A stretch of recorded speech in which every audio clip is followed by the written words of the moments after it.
Dans le monde, il y a trois choses qui dominent. Ces trois choses-là, premièrement, c'est la convoitise de la chair. Deuxièmement, c'est la convoitise des yeux.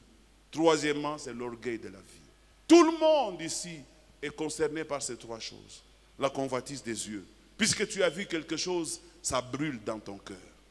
Si tu n'en as pas, ça te crée des jalousies. Et pour avoir ce que l'on a vu, on est capable de tout. De donner son corps. On est capable de voler.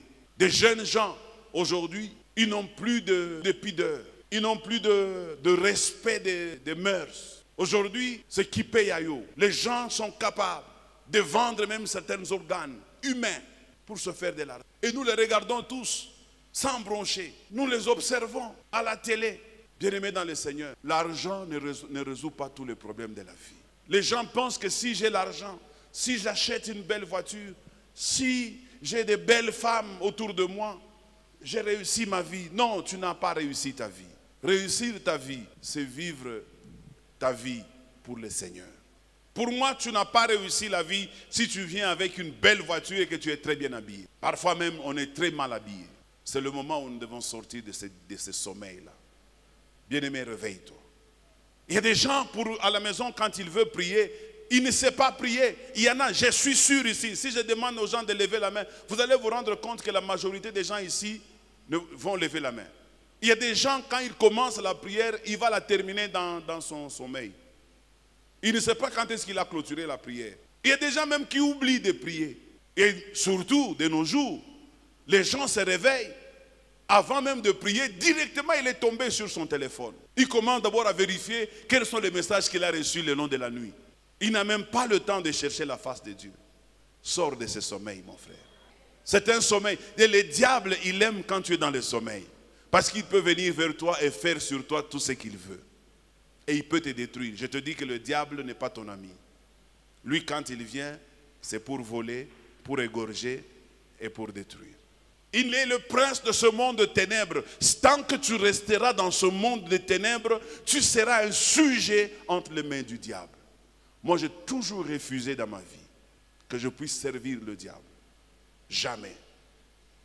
Je préfère même que le Seigneur me prenne avant qu'il ne soit trop tard. Refuse de servir le diable. Refuse un seul instant d'être une proie pour le diable. Parce que c'est le moment où l'Église doit maintenant s'élever. Christ est déjà debout. Il est déjà en train d'éclairer. Il nous envoie sa lumière. Mais nous ne pouvons recevoir cette lumière que si nous nous mettons debout. Que si nous nous réveillons du sommeil. Que si nous nous relevons d'entre les morts. Se relever d'entre les morts veut dire sortir des mauvaises pratiques. Des fétiches. Il y a des gens qui viennent à l'église, mais il a un petit secret. Il a quelque chose qu'il garde pour lui. Bien-aimés dans le Seigneur, on les appelle les œuvres mortes. Sors de ces choses-là. Il est temps que tu te relèves. Tu étais tombé. Je dis toujours et je le répète. Tout homme sur terre peut avoir un problème. Tout homme sur terre peut pécher. Mais écoutez-moi bien.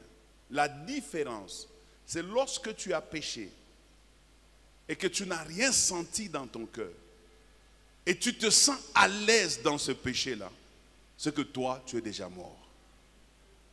Tu es déjà parmi les morts. Un homme, un chrétien, quand il a péché, il doit sentir son cœur l'interpeller. Il doit avoir envie d'aller voir son supérieur pour confesser. On ne confesse jamais devant un inférieur ou devant son égal. On confesse toujours devant son supérieur. Parce que c'est lui qui a le pouvoir de pardonner nos péchés. Quelqu'un me donne un bon amen. Ne gardez pas le péché le plus longtemps dans votre vie. Parce que le péché là que vous voulez garder longtemps dans votre vie, il finira par vous détruire. Christ veut nous éclairer cette année. C'est une année de resplendissement, mes amis.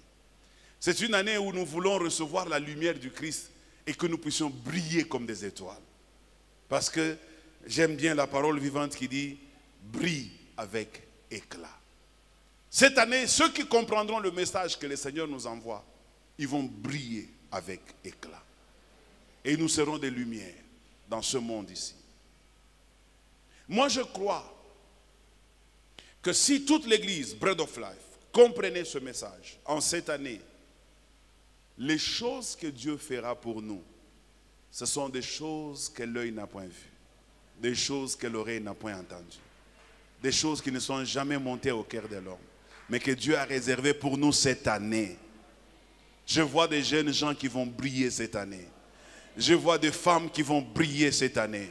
Je vois des hommes qui vont briller cette année. Nous allons briller avec éclat au nom de Jésus-Christ.